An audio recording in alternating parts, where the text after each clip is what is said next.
Hola, ¿qué tal? ¿Cómo están? Bienvenidos a este espacio. Nuevamente vamos ahora a iniciar un trimestre nuevo estudiando una nueva temática. Para esta oportunidad tenemos el gran conflicto, segundo trimestre. Vamos a estudiar este interesante tema. Vamos a estudiar la palabra del Señor y también el libro El conflicto de los siglos por la hermana Ellen G. de White. Interesante este tema, por eso semana tras semana vamos a ir profundizando en el gran conflicto entre el bien y el mal. Quédese conmigo, ya casi iniciamos.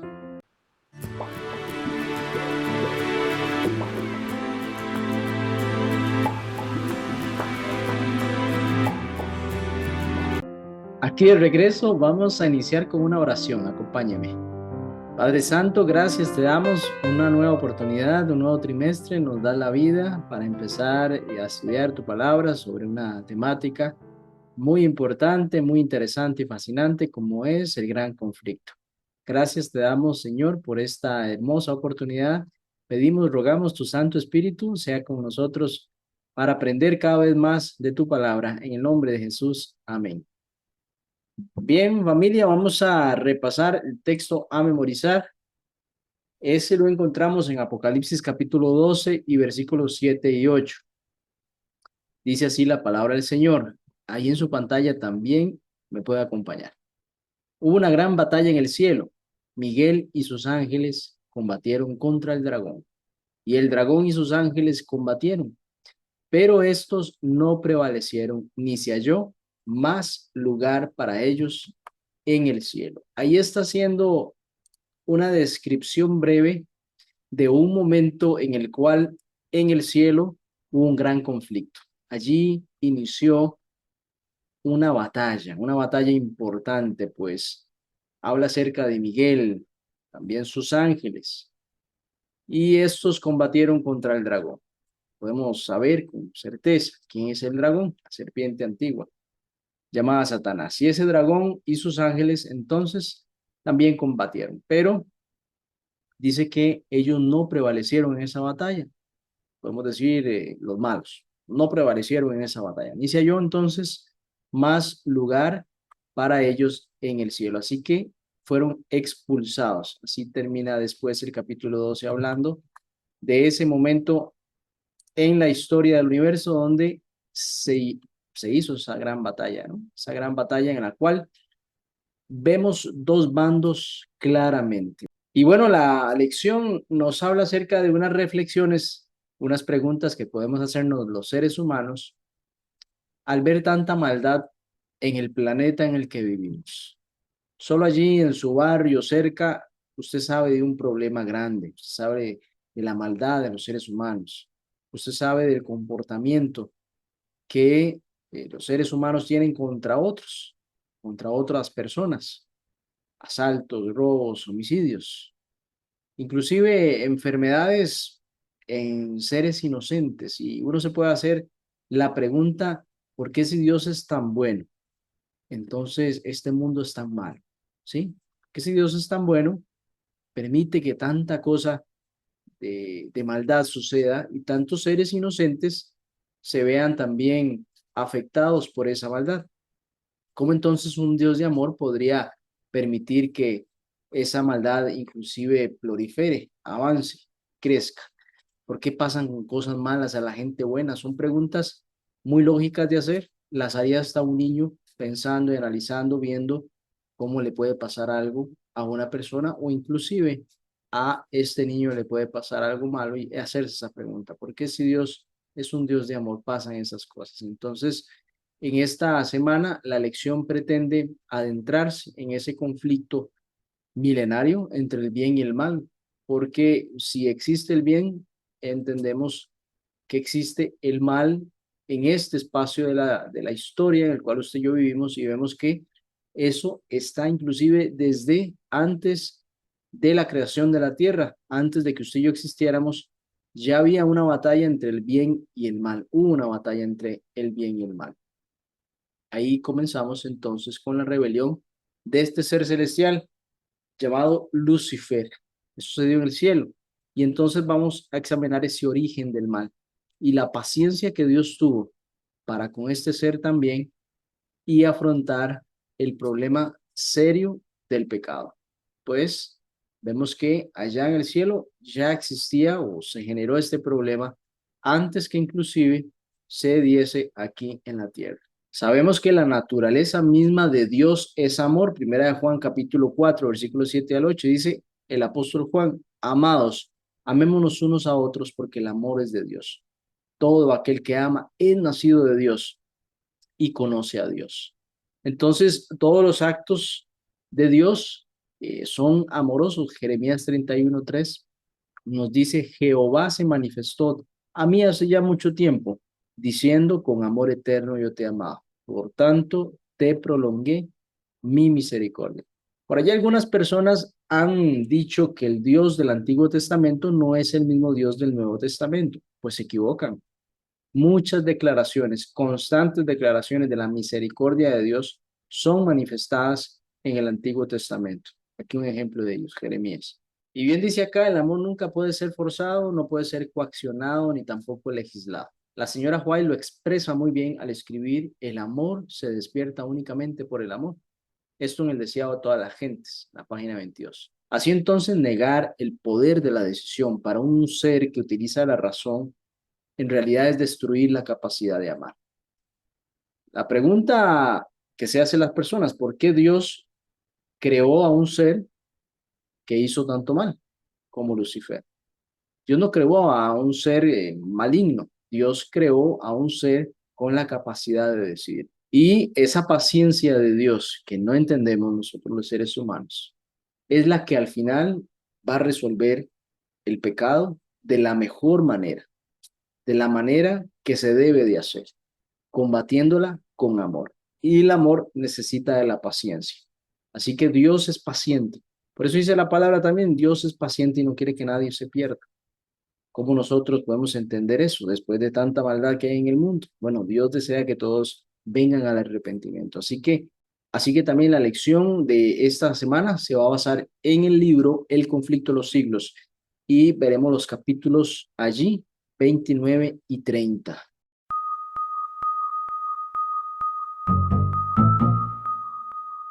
El versículo 9 del capítulo 12 amplía el destino o el desenlace de este ser Lucifer, que junto con un grupo importante de ángeles se rebelaron contra el Señor. Dice, y fue lanzado fuera el dragón, la serpiente antigua que se llama Diablo y Satanás, el cual engaña al mundo entero. Fue arrojado a la tierra y sus ángeles fueron arrojados con él. Esto demuestra que llegó un punto en que ya esa rebelión no tenía cabida en el cielo. El tiempo que podía haberse solucionado ese problema había terminado. Entonces, hay una decisión. Después de haber perdido esa batalla, ustedes deben salir de aquí. El destino, lamentablemente, fue este planeta Tierra. Aquí en este planeta dice que este ser junto con sus ángeles vinieron únicamente a engañar. Es una particularidad de el diablo, Satanás, engañar. ¿Y cómo es que alguien engaña? Bueno, con la mentira. Por eso también se le conoce como el padre de la mentira. También podemos leer Ezequiel capítulo 28, versículos 12 al 15, haciendo una referencia al rey de Tiro. Sin embargo, utiliza la figura del rey de Tiro para darle características de este ser que era perfecto, hermoso, pero que cayó en la envidia de su corazón. Dice así, hijo de hombre, Ezequiel capítulo 28, versículo 12 al 15, hijo de hombre, levanta endechas sobre el rey de Tiro y dile, así ha dicho Jehová el Señor, tú eras el sello de la perfección, lleno de sabiduría y acabado de hermosura. En Edén, en el huerto de Dios estuviste. De toda piedra preciosa era tu vestidura. De cornedina, topacio, jaspe, crisólito, berlilo y ónice. De zafiro, de carbunclo, esmeralda y oro. Los primores de tus tamboriles y flautas estuvieron preparados para ti en el día de tu creación. Tú querubín, grande protector, yo te puse en el santo monte de Dios, allí estuviste en medio de las piedras de fuego, te paseabas. Perfecto eras en todos tus caminos desde el día que fuiste creado, hasta que se halló en ti maldad. Aquí es una descripción de este ser, de este ángel, que menciona aquí claramente que era un querubín protector. Dice el versículo 14, tú querubín grande protector. Tenía un rango importante en el cielo. Y también lo ubica allá cuando fue echado del cielo y estuvo en el Edén, en el huerto de Dios estuviste. Y tenía esa vestimenta de piedras preciosas. Pero llegó el día en que dice, se halló en ti maldad. Aquí inició esa batalla, primero en su corazón y después la externó con los otros ángeles, poniéndolos en contra de Dios, poniendo a Dios como un Dios tirano. Y también en el capítulo 14, versículo 12 de Isaías, describe este momento de la caída que encontramos en Apocalipsis 12. Isaías 14, versículos 12 al 14 dice, ¿cómo caíste del cielo, oh lucero, hijo de la mañana? Cortado fuiste por tierra, tú que debilitabas a las naciones. Tú que decías en tu corazón, subiré al cielo, en lo alto, junto a las estrellas de Dios. Levantaré mi trono, y en el monte del testimonio me sentaré.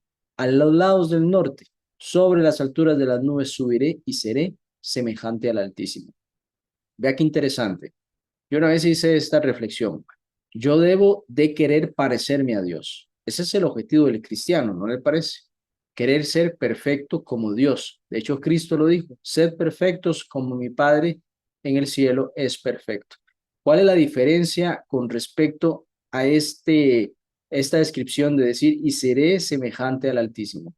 Aquí Satanás no pretendía ser perfecto como Dios en sus caminos, pues dice que inclusive ya lo era, perfecto serás en tus caminos, sino que él estaba buscando la adoración que solo Dios merece, que solo Dios recibía. Él quería ser adorado por los seres creados. Él era un ser creado, así lo mencionó los versículos en Ezequiel. Bueno, él quería suplantar a Dios. Él quería tomar el trono de Dios, pues dice, sobre las alturas de la nube subiré y seré semejante al Altísimo. Y también dice que levantaré mi trono junto a las estrellas de Dios. Estas estrellas son descritas como los ángeles que adoran a Dios. Aquí vemos que la intención de este ángel era suplantar a Dios, no solo rebelarse contra su gobierno e irse, sino que quería suplantar a Dios en su trono.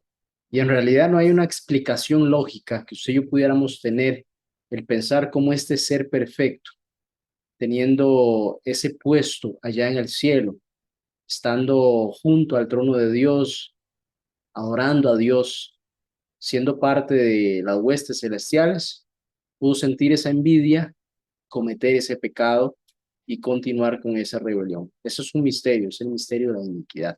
No podemos explicar.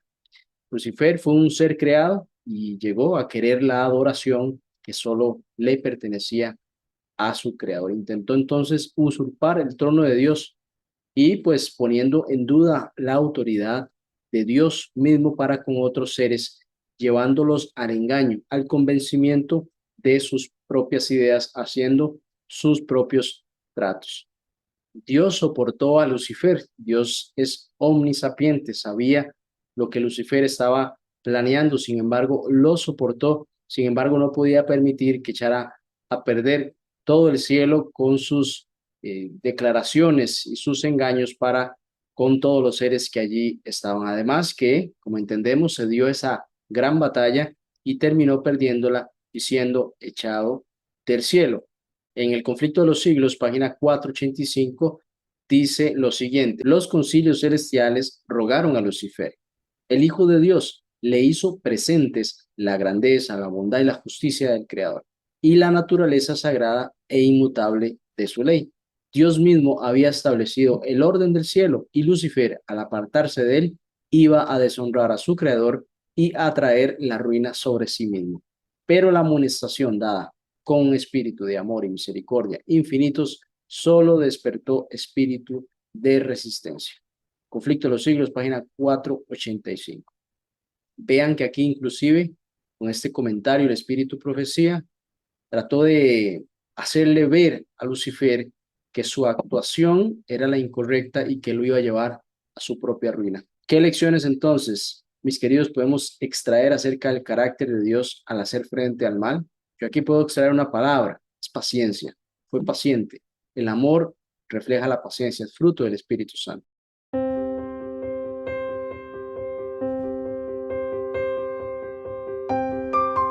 Bien, como comentamos en la parte anterior, no hay en sí una razón lógica, no hay un razonamiento que podamos nosotros concluir de por qué este ángel perfecto cedió a la envidia de su corazón. ¿Cómo nació esa envidia allí en el corazón de este ser perfecto? Bueno, eso es un misterio y no podemos realmente llegar a una conclusión.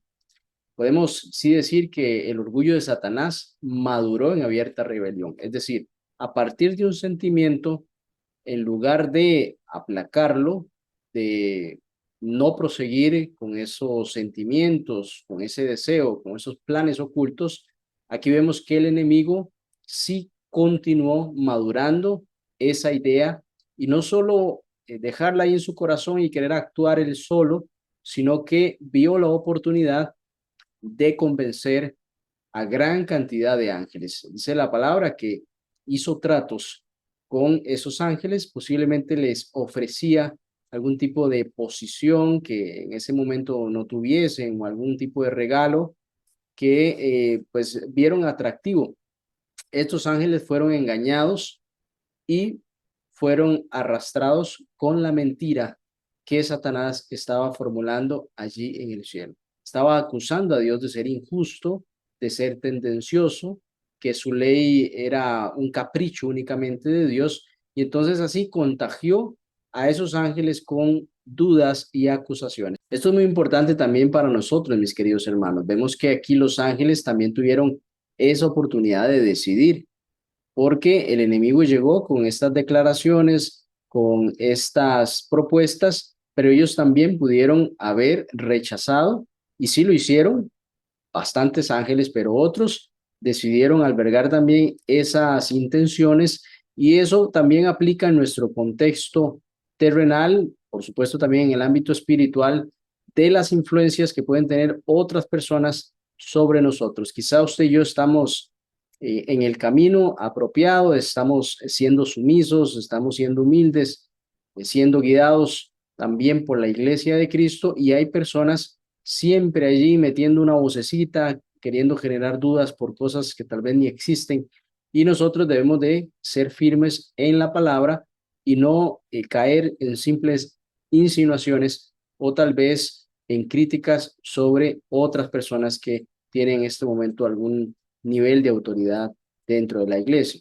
Apocalipsis capítulo 12 y versículo 4 dice que y su cola arrastraba la tercera parte de las estrellas del cielo y las arrojó sobre la tierra, y el dragón se paró frente a la mujer que estaba para dar a luz a fin de devorar a su hijo tan pronto como naciese.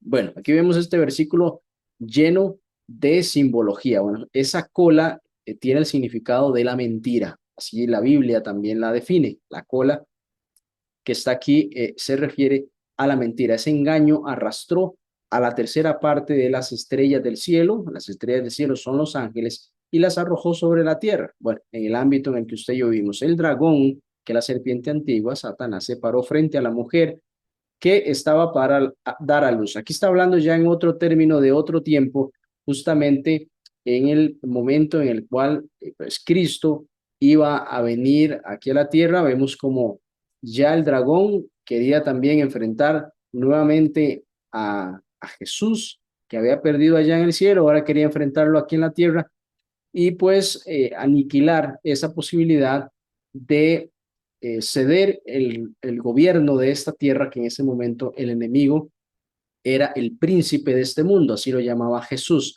y el juicio cayó sobre él porque Cristo venció en la cruz del Calvario. Pero ese tema es un poquito más adelante y no vamos a profundizar ahora en eso. Dice aquí también que cuando esa guerra estalló, en el cielo. Entonces, por supuesto, los ángeles tuvieron que decidir qué bando iban a tomar, si iban a seguir bajo las órdenes, bajo la ley de Dios, queriendo continuar bajo su gobierno, o bien seguir, o mal más bien, seguir el gobierno ahora que fue un golpe de Estado. Si usted analiza ese concepto, hay un gobierno legítimo y viene un usurpador, quiere hacer un golpe de Estado y tiene que aliar personas a ese gobierno que él trata de implementar, y entonces aquí es donde se arma esta guerra. La lección hace unas preguntas ahí, bueno, ¿cómo fue esto? ¿Una guerra física? ¿Una guerra de ideas? Bueno, los detalles propiamente de qué se utilizó en ese enfrentamiento está realmente fuera de, también de lo que dice la Biblia, pero también de nuestro entendimiento. Lo que sí es que pues se enfrentaron dos bandos importantes como lo hacen una guerra, y pues al enfrentarse tiene que haber algún tipo de fuerza involucrada, pues hay una resistencia, una forma de contraatacar, de defenderse en un ámbito espiritual. Piense que también un ángel de Jehová mató miles de asirios, quiere decir que también tienen una fuerza en sí, por sí solos, que pues hace el enfrentamiento. Si tuvieron esa fuerza en el ámbito terrenal, también pueden tener una fuerza en el ámbito espiritual. Bueno, pero realmente ese detalle no es tan importante, sino que el hecho de que fueron arrojados, pues perdieron esa batalla, y dice, y no se halló mal lugar en el cielo para ellos.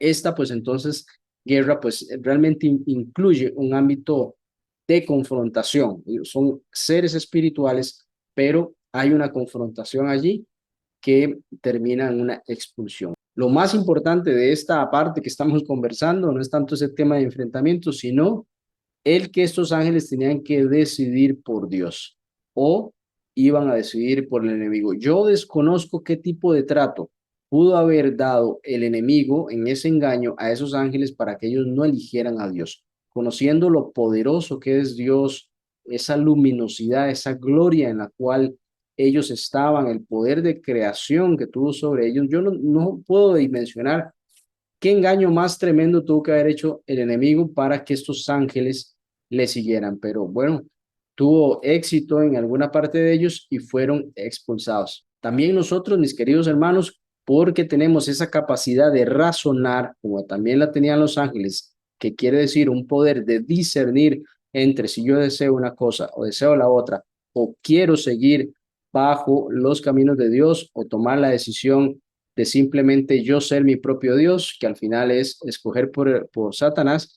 Entonces nosotros también debemos de decidir en esta tierra qué camino debemos de tomar. Y cuando Dios nos creó, cuando Dios creó a Adán y Eva, sus primeros padres, cuando creó la humanidad, la raza humana, incluyó entonces en nosotros, en lo más profundo de nuestro cerebro, la capacidad de pensar, de razonar y de elegir. Por eso Dios nos pide a nosotros que le adoremos con la razón, porque eso es algo muy sublime puesto en nuestro ser, la capacidad de razonar. Y cuando nosotros adoramos con la razón, es porque estamos reconociendo en nuestros pensamientos, en todo nuestro entendimiento de nuestro ser, que Dios es creador, que Dios es todopoderoso, que Dios es redentor. Por eso esa capacidad de decidir también está al mismo nivel de la capacidad de adorar con la razón. Nosotros decidimos con la razón y adoramos con la razón. En ese mismo nivel es de importancia la capacidad de nosotros de elegir como también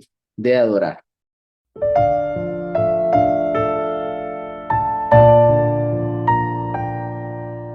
Y así como lo describió el versículo 9 del capítulo 12, en el cual dice que fue lanzado fuera el gran dragón, la serpiente antigua que se llama Diablo y Satanás, el cual engaña al mundo entero, dice que fue arrojado a la tierra y sus ángeles fueron arrojados con él. Así que hubo un daño colateral bastante importante en esta lucha. Allá cuando fueron creados los primeros seres humanos, nuestros padres, Adán y Eva, Dios se aseguró de brindarles esa posibilidad de elegir. La misma posibilidad que tenía Lucifer de elegir, también la tenían Adán y Eva, siendo dos seres que razonaban, que pensaban, que tenían esa capacidad de discernir, de elegir las opciones que Dios les había mostrado. Lo dejó claro cuando dijo que plantó un árbol en el jardín del Edén y lo llamó el árbol del conocimiento del bien y del mal. Entonces, allí Dios se empeñó en hablarles acerca de él, explicándoles que no debían de comer de ese árbol, podían comer de todos los árboles que estaban en el huerto, pero ese árbol Dios se lo reservaba para él, así que no debían de comer porque había una consecuencia importante. El día que de él comieren, entonces ciertamente van a morir. Es decir, su existencia llegaría hasta allí. Yo soy el que les doy la vida, yo soy la fuente de la vida, dice Dios, y cuando ustedes hagan eso, se separan de mí, es rechazar la fuente de la vida, entonces la consecuencia es la muerte. Entonces allí vemos cómo el enemigo, Satanás, se acerca a ese árbol, sin mencionar que Eva estaba allí pues sola, no debió haber estado allí sola y entablar esa conversación con el enemigo porque recordemos la característica principal de Satanás que es la mentira. Entonces, así sí convenció a todos esos ángeles, también tenía esa capacidad de venir a donde Eva y plantearle las cosas de forma diferente a la que Dios le había dicho. Por ejemplo, dice, no morirán, sino que Dios sabe que el día que ustedes coman de él, entonces sus ojos se van a abrir y serán como Dios, conocedores del bien y del mal. Eso según Génesis capítulo 3 versículos 4 y 5. Ahí la tentación fue que si ustedes comen de este árbol, entrarán en una nueva esfera de existencia, tendrán una sensación que nunca antes habían sentido. Y así entonces Eva, primero en su corazón, sintió esa envidia por tomar de ese fruto que era, dice, apetecible a los ojos, y allí el mordisco o el haber comido de ese fruto fue más que todo la evidencia del pecado, pero ya Eva en su corazón estaba acariciando ese fruto, por ende ella pecó desde que su corazón lo estaba deseando y tomó la acción propiamente de comer de ese fruto. Después de allí compartió con su esposo, tomaron esa decisión. Adán, pues, aunque no fue el precursor en esta parte, sí después decidió acompañar a su esposa y ambos fueron expulsados del huerto del Edén. Y allí vemos también cómo se presenta la misericordia de Dios, pues él había dicho que de cierto ese día iban a morir. Bueno, no murieron ellos, murieron otros, otros seres, unos animalitos con los cuales se cubrieron con sus pieles por la vergüenza que sentían. Y entonces aquí vemos cómo el apóstol Pablo ya después, en el Nuevo Testamento, Romanos 3:23, dice, por cuanto todos pecaron y están destituidos de la gloria de Dios. Nos divorciamos de esa relación con Dios santa, perfecta, al haber escogido desobedecer. Y también dice el versículo 12 del capítulo 5, por cuanto, por tanto, como el pecado entró en el mundo por un hombre y por el pecado la muerte, así la muerte pasó a todos los hombres, por cuanto todos pecaron. Eso incluyéndole a usted, incluyéndome a mí. Estos pasajes nos demuestran que las consecuencias finales del pecado van a ser la muerte, va a ser que la raza humana va a ser asolada. Así que en esencia, en resumen, el pecado es rebelión contra Dios. Lo vemos allá en el cielo con Lucifer, se rebeló contra Dios. Lo vemos con Eva, se rebeló contra Dios y después Adán. Así que eso lo que hace es que conduce a la separación de el ser con Dios y esa es una expresión de rebeldía del corazón del hombre. Por eso vemos también cómo Dios es el que se acerca después de que el hombre falla, después de haberse separado de Dios. Dios quiere retomar esa relación, Dios quiere acercarse al ser humano, por eso el nombre de Cristo, Emmanuel, Dios con nosotros, es ese acercamiento de Dios nuevamente, a pesar de que nuestro corazón ya después empezó en esa decadencia, en esa tendencia al mal constante. Entonces, en última instancia, ese sufrimiento que atravesamos en este mundo es el resultado de vivir en un planeta devastado por el pecado. Devastados, si podemos pensarlo así, por la propia decisión de nuestros primeros padres de elegir desobedecer a Dios y haber escuchado la voz del enemigo. Esa consecuencia se pasó de generación en generación. Ahora, usted dirá, ¿qué culpa tengo yo? Yo solo soy parte de una generación más. Bueno, igualmente como usted no tiene la culpa de pertenecer a una generación caída, pues sí la culpa de pecar. Dios provee también la solución por medio de Cristo, porque dice la palabra que así como por un hombre entró el pecado, también la salvación entró por otro hombre que es Cristo, que es conocido como el segundo Adán también, que vino a reconciliarnos con nuestro Padre Celestial.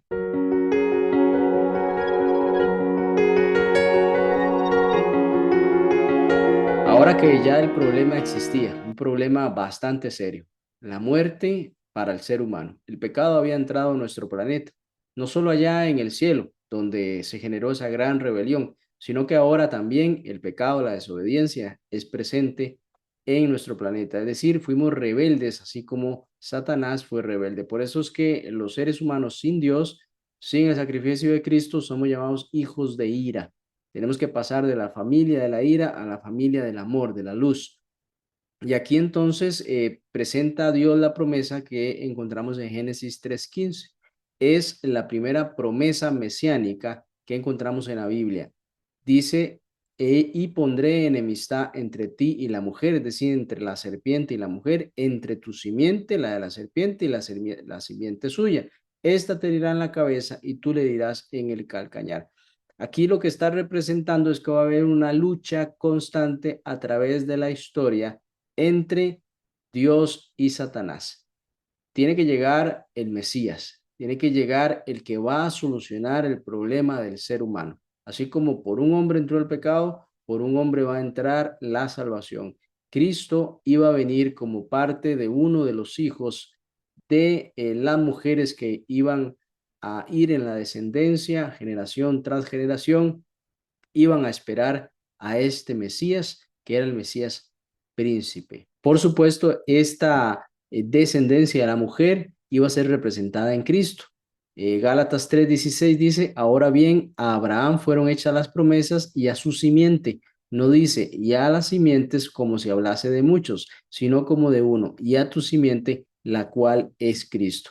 Así que esa descendencia que menciona Génesis 3:15 dice, y entre tu simiente y la simiente suya. Está hablando de la simiente que es Cristo, y en la cruz iba a vencer a Satanás, pero Satanás iba a herirlo, pues él tenía que ir a la cruz a sufrir un padecimiento bastante ingrato, bastante humillante. El Hijo de Dios iba a estar ahí en la cruz, iba a sufrir la muerte y la muerte de cruz, pero esa iba a ser nuestra garantía de que íbamos a vencer, de que Cristo iba a vencer, y por medio de Cristo nosotros también podemos vencer la muerte, porque en Cristo somos más que vencedores. Gálatas 3:13 dice, Cristo nos redimió de la maldición de la ley, hecho por nosotros maldición, porque está escrito, maldito todo el que es colgado en un madero. Cristo asumió esa carga. Cristo incluso dice, Dios le hizo pecado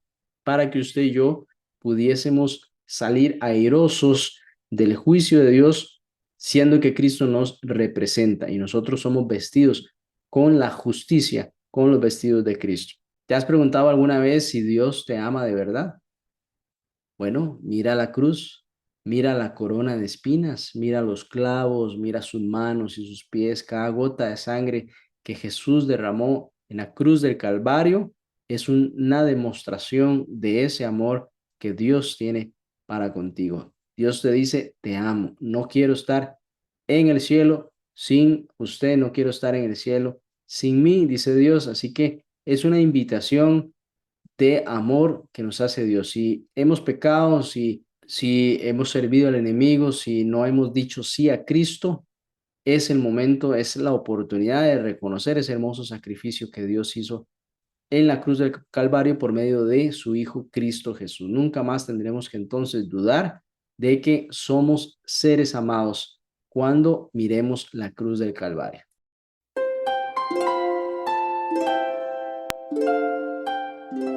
Ese sacrificio de Cristo le dio la autoridad, le permitió ascender a los cielos y ahora ser nuestro sumo sacerdote.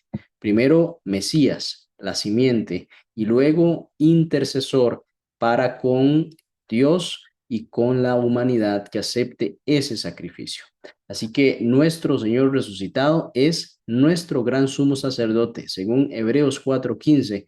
Recuerde lo siguiente, no tenemos nosotros un sumo sacerdote que no pueda compadecerse de nuestras debilidades, sino uno que fue tentado en todo según nuestra semejanza, pero sin pecado. Jesús no es ajeno al sufrimiento humano. Tenemos un representante, un intercesor ante Dios, sabiendo las debilidades de los seres humanos, los sufrimientos, las enfermedades, lo que usted y yo nos enfrentamos día con día y noche con noche. Así que cuando usted y yo llegamos al trono de la gracia, podemos ir ahí confiados de que vamos a ser escuchados, de que vamos a ser atendidos y que vamos a obtener oportuno socorro allí donde Cristo está intercediendo y viendo tus aflicciones y acompañándote en cada momento de tu vida. Hebreos 7:25 dice, por lo cual también salvar perpetuamente a los que por él se acercan a Dios, viviendo siempre para interceder por ellos. ¿Qué mejor intercesor que Cristo? ¿Qué mejor intercesor de alguien que caminó aquí en esta tierra, que sufrió, que sirvió, que vio las injusticias inclusive que se cometen en todos los ámbitos de sociales, la pobreza que se vive, los niños que necesitan de protección, las injusticias de políticos, de hombres que por la fuerza hacen pues cosas malas a los inocentes. Así que cuando vamos a presentar nuestro dolor al cielo, tenemos quien nos entienda y quien nos garantice por medio de su palabra que vamos a obtener la salvación y también justicia en algún momento cuando los juicios de Dios sean derramados y completados aquí en la tierra. En otras palabras, mis queridos, Jesús nos representa ante el universo revestidos de su justicia, porque ese traje de justicia Jesús lo pone en nuestro ser para así llevar su justicia ante el Padre y ser representados como dignos hijos de nuestro Padre Celestial, por medio de nuestro hermano mayor, quien dio su vida por nosotros y ahora intercede ante nuestro Padre Celestial. En Cristo, recuerde usted, no hay condenación por los pecados de nuestro pasado. En Cristo nuestra culpa desaparece y mediante su poderosa intercesión se rompe el yugo del pecado de nuestra vida. Las cadenas que nos atan se desatan y somos libres. ¿Tiene alguna necesidad especial en su vida, mi querido? Cuéntesela a Jesús. Él lo va a entender. Él le va a entender. Él vivió en este mundo y por sus llagas fuimos nosotros curados. Recuerde eso. Dios te bendiga. Muy bien, hemos terminado por esta semana. Gracias por acompañarme. Vamos a orar. Amante Señor, gracias te damos. Qué hermosa lección hemos aprendido, hemos dimensionado las consecuencias del pecado, de la desobediencia. Hemos visto cómo el corazón puede ser engañoso. Debemos, Señor, atender tu palabra y no nuestras emociones. Debemos confiar en tu palabra y debemos seguir el camino que has puesto para cada uno de nosotros. Bendice a todos mis hermanos, que podamos en Cristo ser más que victoriosos. En el nombre de Jesús, amén. Muy bien, nos vemos la semana que viene si el Señor así lo permite.